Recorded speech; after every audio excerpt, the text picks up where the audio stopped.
오늘 이 시간 우리에게 주시는 하나님의 말씀, 구약성경 스가랴 14장 12절에서 15절의 말씀이 되겠습니다. 스가랴 14장 12절에서 15절에 있는 말씀 한 목소리로 합독하시겠습니다. 예루살렘을 친 모든 백성에게 여호와께서 내리실 재앙은 이러하니 곧 섰을 때에 그들의 살이 썩으며 그들의 눈동자가 눈구멍 속에서 썩으며 그들의 혀가 입 속에서 썩을 것이요 그날에 여호와께서 그들을 크게 요란하게 하시리니 피차 손으로 붙잡으며 피차 손을 들어 칠 것이며 유다도 예루살렘에서 싸우리니 이때에 사방에 있는 이방 나라들의 보화 곧 금, 은과 의복이 심히 많이 모여질 것이라. 또 말과 노새와 낙타와 나귀와 그 진에 있는 모든 가축에게 미칠 재앙도 그 재앙과 같으리라. 아멘. 오늘 우리가 함께 읽은 스가랴 14장 12절로부터 15절에 있는 말씀은 여호와의 날에 하나님을 대적하는 이방 사람들에게 내리실 하나님의 재앙에 관한 이야기가 오늘 주시는 12절로부터 15절에 기록이 되어져 있습니다.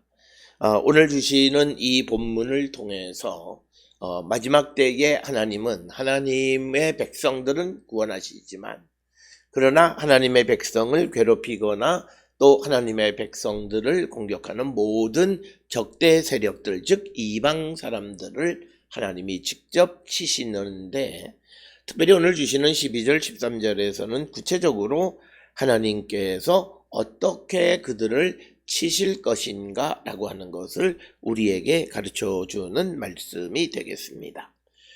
오늘 주시는 본문의 말씀에서는 하나님께서 그들에게 재앙을 내리신다라고 하는 겁니다. 이 재앙이라고 하는 것은 우리가 출애굽기에 등장하는 하나님께서 이스라엘 백성들에게 내렸던 것, 그때 사용했던 재앙과 같은 것입니다. 즉 애굽에서 종살이하는 이스라엘 백성들을 괴롭히는 이집트 사람들에게 하나님이 내리셨던 재앙, 그 재앙을 내리시겠다라고 하는 것인데 오늘 주시는 12절에 나타나는 이 재앙이라고 하는 것은 결국은 전염병과 같은 것이다 라고 하는 겁니다. 특별히 오늘 주시는 본문의 말씀에서 세 가지 증상이 나타났는데 그들의 살이 썩고 그들의 눈동자가 눈구멍 속에서 썩고 그리고 그들의 혀가 입 속에서 썩을 것이다 라고 하는 것입니다. 오늘 주시는 본문에서 그들의 살이 썩으며 라고 하는 것을 좀 더 자세하게 이 히브리어 원문에 충실하게 번역을 하면 그들이 제 발로 서 있는 동안에 살이 썩고 라고 하는 겁니다. 특별히 우리가 고대 시대에도 어떤 피부에 나는 질병이나 이런 것들을 고치는 자기 나름대로의 의술은 있었습니다. 자기들의 어떤 민간 의술을 통해서 그들이 질병을 고치는 그런 나름대로의 의술이 있었습니다. 그러나 고대 사람들이 치료할 수 없는 것은 속에서 썩는 것입니다. 겉으로 증상이 나타나는 것이 아니라 속에서부터 어떤 증상이 밖으로 나타나는 그런 것들에 대해서 특히 오늘 주시는 12절에서 눈동자가 눈구멍 속에서 썩는 것이라든지 또는 혀가 입 속에서 썩는다든지 하는 그런 안에서 이런 부패 현상이 나타나는 것에 대해서는 그들은 어떻게 할 방법이 없었다. 그래서 오늘 주시는 이 본문의 말씀에서 하나님이 재앙을 내리신다. 그냥 재앙 이런 것이 아니라 당시 가지고 있던 그런 의술로 그것을 고칠 수 없는, 의술로는 어떻게 해볼 수 없는 그런 재앙, 전염병을 보내신다라고 하는 그런 의미이고 오늘을 살아가는 이 시대에도 과학기술이 발달하고 의학이 발달했다 할지라도 우리가 지난 2, 3년 동안 겪었던 코로나19와 같이 우리가 늘 일상적이었던 코로나균이지만 그러나 이것을 과학기술로 신속하게 우리가 어떻게 대응하지 못했던 것을 우리는 알고 많은 사람의 생명을 우리가 잃은 후에야 백신이나 어떤 기본적인 처치 방법이 조금씩 등장하게 되는 것.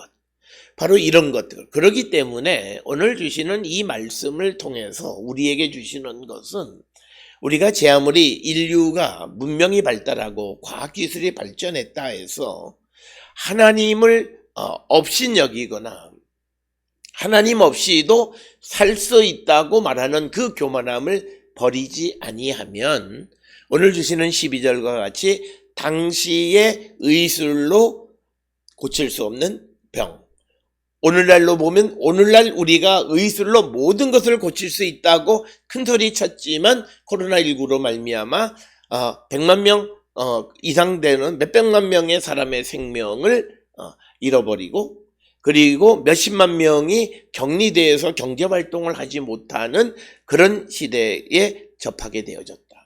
그래서 우리는 세상을 주관하시는 창조주 하나님 앞에 좀 더 겸손한 삶을 살아야 된다. 인간의 능력을 의지하고 힘을 의지해서 내가 무엇이든지 할 수 있다라고 하는 그런 교만한 마음이 아니라 결국 우리가 아무리 과학기술이 발달한다 할지라도 그 과학기술로 고칠 수 없는 그런 질병을 보내면 우리는 어쩔 수 없다. 그러기에 우리는 하나님의 자비와 긍휼하심을 구하며 살아가는 자들이 되어야 함을 우리에게 가르쳐주는 것이고 특별히 오늘날 우리가 과학기술이 발전하고 많은 의술이 발전했지만 그러나 오늘 우리가 살고 있는 이 시대에도 소위 불치의 병은 훨씬 더 많이 있다라고 하는 사실에 우리는 귀를 기울여야 한다.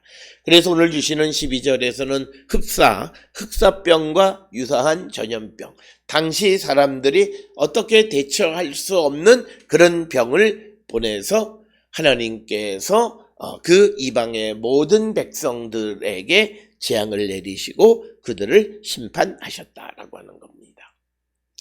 따라서 우리가 주님의 다시 오심을 기다리는 자로서 마지막 하나님의 심판 앞에서 우리가 정말 예수의 도우심으로 말미암아 구원에 이르기 위해서는 오늘을 살아갈 때 하나님 계심을 인정하고 겸손한 삶을 사는 그런 거룩한 백성들이 되어야 함을 우리에게 가르쳐 주시는 말씀이 되겠습니다.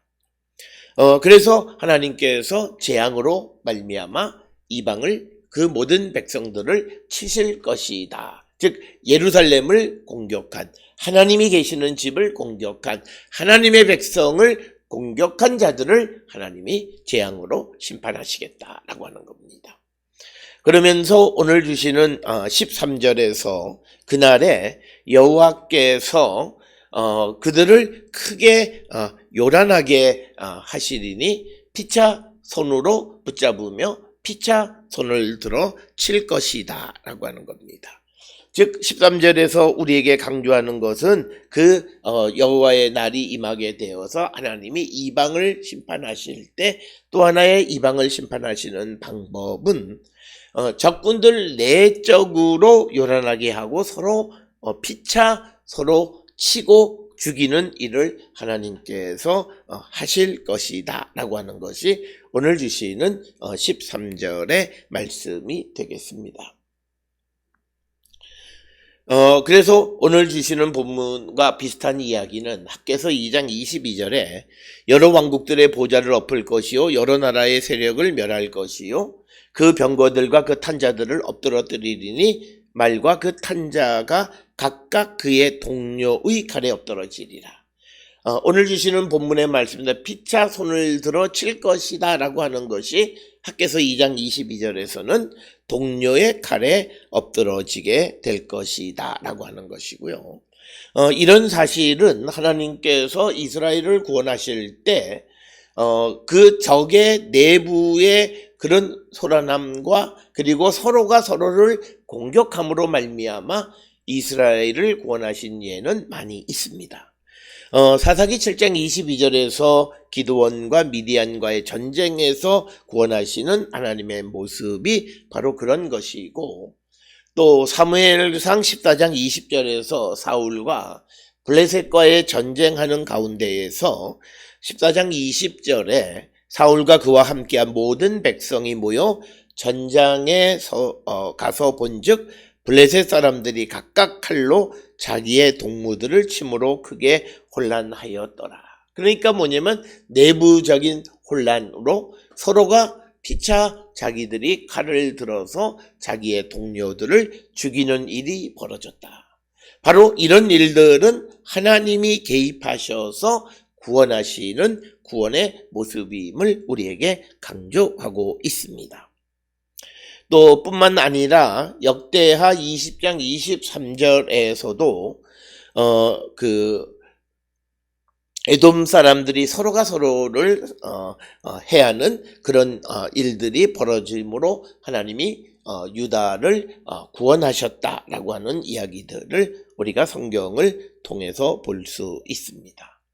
따라서 하나님이 얼마든지 그 이방을 공격하실 수 있고 심판하실 수 있고 멸망하실 수 있는 분이시다라고 하는 것을 우리에게 구체적으로 가르쳐 주는 게 12절 13절입니다. 우리가 세상을 살아갈 때에 하나님의 이러한 방식을 설명하면 사람들은 믿지 않을 거예요. 우리가 어떻게 우리의 원수들과의 전쟁에서 이기겠는가? 하나님이 도우시면 원수들이 서로를 치게 돼서 우리가 승리하게 될 것이다 라고 누군가가 말하면 아무도 그 말을 믿지 않을 것이다 라고 하는 겁니다. 그러나 하나님의 구원은 능치 못할 일이 없는 거예요. 하나님은 사람으로서 할 수 없는 것을 하나님이 하실 수 있어요. 그렇기 때문에 우리는 자기의 경험으로 하나님이 하시는 일을 제한하면 안 돼요.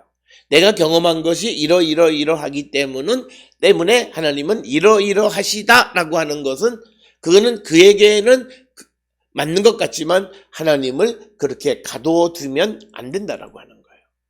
하나님이 이런 모습을 내게 보여주셨지만 그러나 하나님은 그런 모습보다도 더 큰 하나님이 원하시면 무엇이든지 계획하시고 하실 수 있는 분이다. 욥기 42장 2절에서 욥의 고백처럼 여호와는 뭐든지 계획하시면 이루시는 분이시다. 그래서 우리는 하나님께서 우리에게 주시는 구원의 약속을 믿고 우리가 어떻게 우리를 구원하실까라고 하는 것에 대한 관심을 갖는 것이 아니라 하나님이 우리를 구원해 주시겠다라고 약속하신 그 약속을 믿고 그 약속 안에 살아가는 자가 될 때 그는 구원을 얻는다라고 하는 거예요. 오늘 우리가 살고 있는 이 시대에는 두 종류의 사람이 있어요.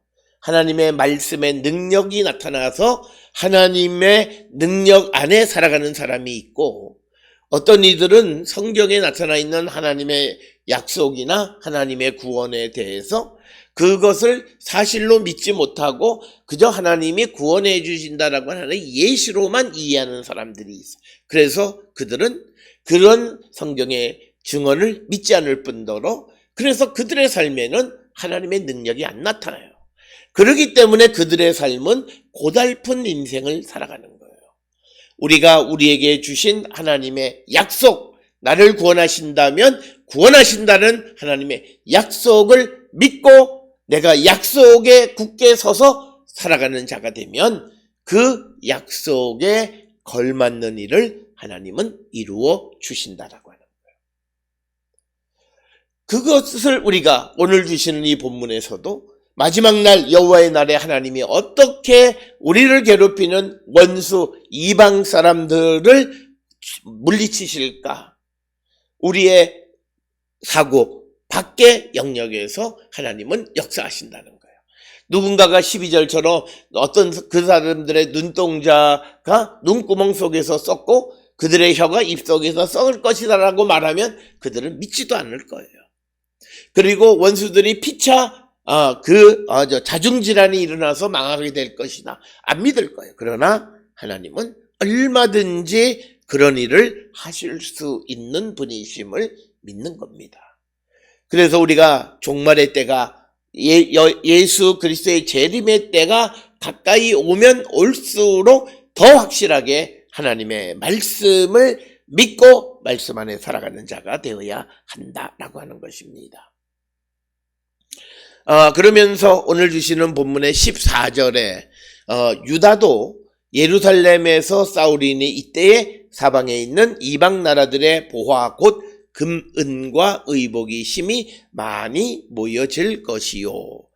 그러니까 14절은 오늘 주시는 12절 13절에서 여호와께서 예루살렘을 치러 오는 민족들을 하나님이 재앙을 내리시고 하나님이 그들을 자중질환으로 멸망시키시기 때문에 유다가 예루살렘에서 그 이방 민족들을 대항해서 싸울 때 그때 이방 사람들은 다 심히 멸망하게 되고 그 결과로 그들이 가지고 있던 많은 금은과 의복을 많이 모으게 될 것이다. 전리품을 많이 갖게 될 것이다 라고 하는 것입니다.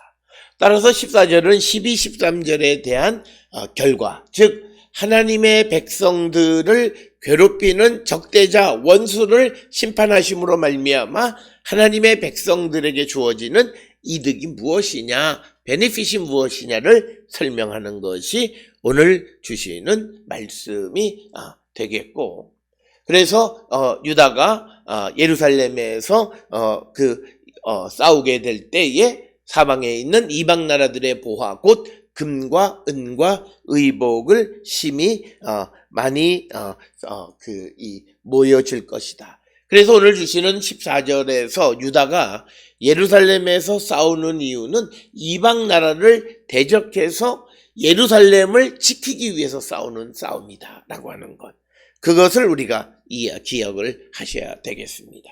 그래서 유다와 예루살렘 하나님의 백성들에게는 승리를 주시고 그들은 이방 나라들이 가지고 있던 금과 은과 의복을 심히 많이 모으게 될 것이다 라고 하는 것입니다.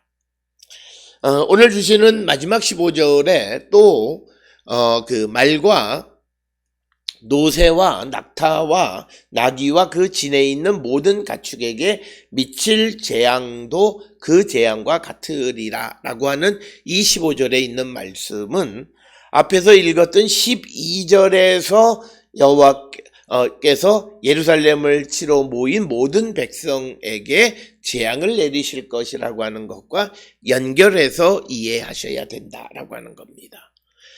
그래서 그렇게 하나님께서 그 예루살렘을 치러 온 그 이방 나라들에게 재앙을 내리시게 됨으로 인해서 그 이방 사람들이 가지고 있던 말, 노새, 낙타, 나귀 그리고 그 진에 있는 모든 가축에게도 재앙이 내려서 그 모든 것들이 죽게 되어질 것이고 또 그 가운데에서 전리품을 얻게 될 것이다 라고 하는 것입니다.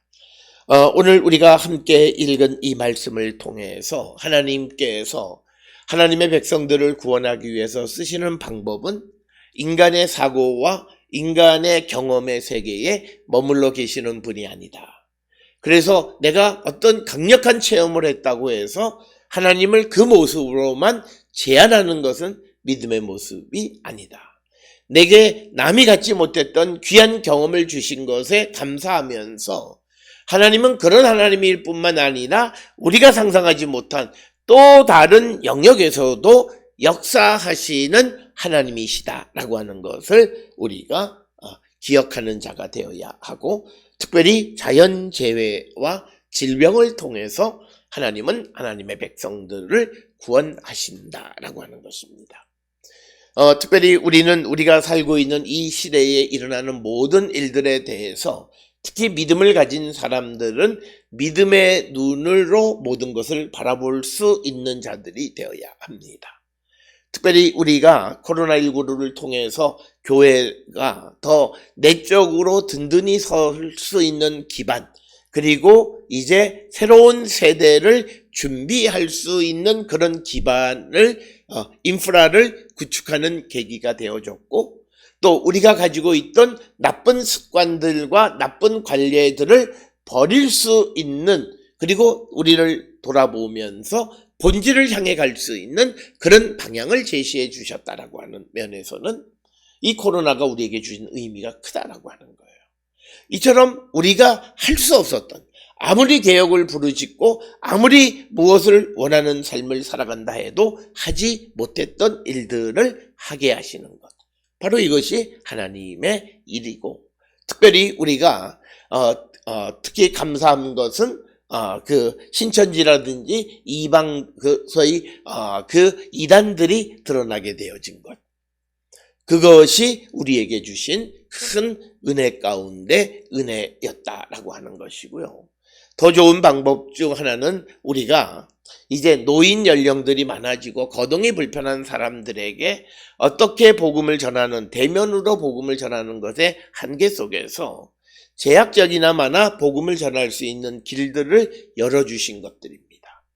그것이 우리가 영상 예배라든지 또는 영상 통화라든지 또는 줌이나 이런 것들을 통해서 한자리에 모일 수 있음으로 말미암아 우리가 어떤 사람이, 어떤 성도가 요양원에 이제 가게 되면 그 다음에는 가족들하고는 정기적으로 만날 수는 있지만 나머지 사람들과는 이제 보지 못하는 일들이 많은데, 이제 그러나 간접적으로 그들과 만날 수 있고, 또 내가 봉사하고 섬겼던 교회와 지속적으로 내가 교감할 수 있는 길이 열렸다라고 하는 것. 그런 면에서 보면 하나님이 하시는 일은 우리가 상상할 수 없는 영역에서 역사하시는 것이다. 우리가 이것을 믿고 나가는 것이 이제 새로운 시대, AI 시대에 기독교가 나가야 할 길이다라고 하는 것입니다. 그리고 또 이 주시는 모든 것을 통해서 결국은 하나님은 하나님의 백성들에게 유익하게 하시는 분이시다라고 하는 것을 분명하게 보여주고 있습니다. 오늘 주시는 스가랴 14장 12절로 15절에 예루살렘을 공격하는 이방 나라들을 심판하심으로 결국은 그들이 가지고 있던 금, 은, 의복 이런 많은 것들을 유다 백성들이 다시 사용할 수 있게끔 그 길을 열어주신 것. 그래서 많은 재물들이 모여지게 되므로 하나님의 백성들에게 어떤 유익함을 주시는 분이시다라고 하는 것입니다.